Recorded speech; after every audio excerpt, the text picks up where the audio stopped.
గుంటూరు జిల్లా కొత్తపేట రావుస్ ఆసుపత్రిలో జరిగిన దారుణ పెద్ద చర్చనీయాంశమైంది.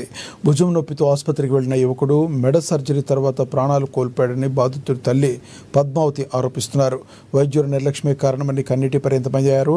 డాక్టర్ మోహన్ రావు చేసిన సర్జరీ వల్లే తన కుమారుడు మృతి చెందాడని బాధితురాలు పద్మావతి తీవ్ర ఆవేదన వ్యక్తం చేస్తున్నారు. సర్జరీ పేరుతో ముందుగానే 6 లక్షల రూపాయలు వసూలు చేశారన్నారు. 35 లక్షలు ఖర్చు చేసిన తన కుమారుడి ప్రాణాలు పోయాయని వాపోయారు.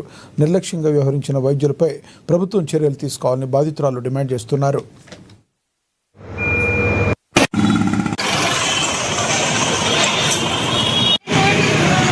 నేను నా కొడుకుకి కొంచెం గోడ నొప్పిగా ఉందని రావుస్ హాస్పిటల్ వాటిపేటలో మోహన్ రావు దగ్గరికి వచ్చి చేయించుకున్నాను. భుజం నొప్పి వస్తుందండి, నేను ఆపరేషన్ చేస్తానమ్మా, నేను అమెరికాలో ఉద్ధరించాను, ఇక్కడ ప్రజలందరికీ సేవ చేస్తున్నాను, మీ బాబుని నయం చేస్తానని చెప్పి ఆపరేషన్ చేస్తాను, 3 ఘాట్లు వేసి ఆపరేషన్ చేస్తానన్నాడు. మేము ఆపరేషన్ ఘాట్లు వేసి చేస్తామంటే ఆయన ఏంటో జనానందరూ ఉద్ధరిస్తున్నాడు కదా అనుకొని మేము వచ్చాము సార్. జూలై 15వ తేదీ వచ్చాము. ఆ రోజు టెస్టులని అయ్యని చేయించాడు. మళ్ళీ రమ్మన్నారు. జూలై మళ్ళీ 28వ తేదీ వచ్చి అడ్మిట్ అయ్యి నాకు అన్ని టెస్టులు అవి చేయించుకొని 6 లక్షలు డబ్బులు కట్టించుకొని జూలై 30వ తేదీ థియేటర్లోకి ఉదయం 8:30కి తీసుకెళ్ళాడు.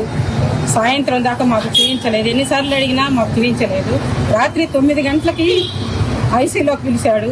వాడికి కాళ్ళు చేతులన్నీ కట్టేసి భయంకరంగా నానా నరకంలో ఉన్నాడు. ఏంటి సార్ ఇట్లానంటే ఆపరేషన్ చేశాను కదమ్మా, అందుకే నొప్పులతో అట్లా ఉన్నాడని అన్నాడు. నిజమే కావాలి, ఆపరేషన్ చేసినప్పుడు మత్తులో ఉండి పిల్లలు అట్లా ఉంటారు కదా, ఎవరికైనా అట్లా పేషెంట్ అట్లా ఉంటారు కదా అని చెప్పి నేను వెళ్ళిపోయాను.